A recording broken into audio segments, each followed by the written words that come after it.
শিশুদের জন্য ডেঙ্গু হতে পারে প্রাণঘাতী। সতর্কতা ও সচেতনতাই রক্ষার একমাত্র উপায়। বর্ষা এলেই দেশে ফিরে আসে ডেঙ্গুর আতঙ্ক। এডিস মশাবাহিত এই ভাইরাসজনিত রোগটি সাধারণ জ্বর হিসেবে শুরু হলেও কিছু কিছু ক্ষেত্রে তা প্রাণঘাতী হয়ে উঠতে পারে, বিশেষত শিশুদের ক্ষেত্রে।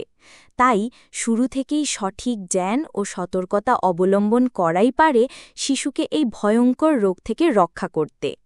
বিশেষজ্ঞরা বলছেন, ডেঙ্গু এখন শুধুমাত্র একটি মৌসুমী রোগ নয়, এর রূপ ও প্রকৃতি ক্রমে জটিল থেকে জটিলতর হয়ে উঠছে।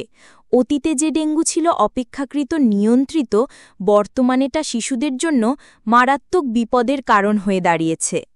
প্রতিরোধে যা করণীয়: শিশুকে ডেঙ্গু থেকে সুরক্ষিত রাখতে মশার বিরুদ্ধে প্রতিরোধ গড়তে হবে ঘর থেকেই।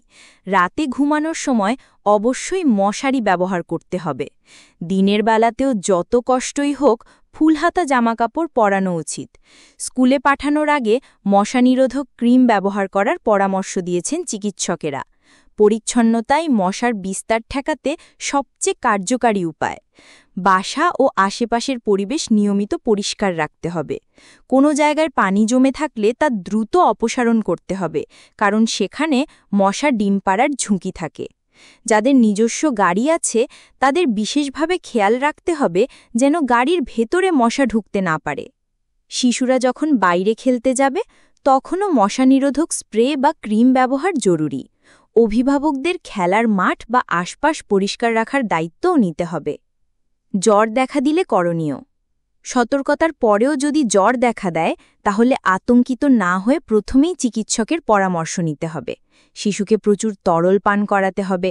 প্যারাসিটামল সিরাপ বা সাপোজিটারি 6 ঘন্টা পরপর ব্যবহার করা যেতে পারে। তবে ক্লোফেনাক জাতীয় ওষুধ শিশুদের জন্য অত্যন্ত বিপজ্জনক, কোনোভাবেই এটি ব্যবহার করা যাবে না। জ্বরের প্রথম 3 দিনের মধ্যেই সিবিসি এবং ডেঙ্গু NS1 টেস্ট করানো প্রয়োজন। দেশে এখন সরকারি বেসরকারি হাসপাতালে এই টেস্টগুলো সহজলভ্য ও কম খরচে করানো যায়। ক্রিটিক্যাল পিরিয়ড: জ্বর কমলেও নিস্তরঙ্গ নয় পরিস্থিতি। চিকিৎসকেরা মনে করেন জ্বর সেরে যাওয়ার পরের 7 দিন সবচেয়ে ঝুঁকিপূর্ণ। এই সময়ে শুরু হতে পারে ডেঙ্গুর সবচেয়ে ভয়াবহ পর্যায়ে ক্রিটিক্যাল পিরিয়ড। হঠাৎ রক্তক্ষরণ, শরীরের পানি কমে যাওয়া, শক সিন্ড্রোম সহ নানা জটিলতা এই সময় দেখা দিতে পারে। তাই অনেক ক্ষেত্রে জ্বর চলে গেলেও হাসপাতালে পর্যবেক্ষণে রাখাই বুদ্ধিমানের কাজ।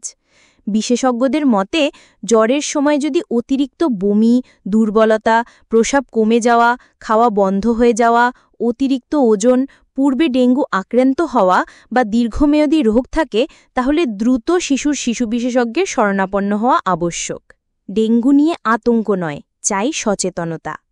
দেশে ডেঙ্গুর প্রকোপ যেমন বাড়ছে তেমনি চিকিৎসার সুযোগ ও জনসচেতনতা বৃদ্ধিও হয়েছে।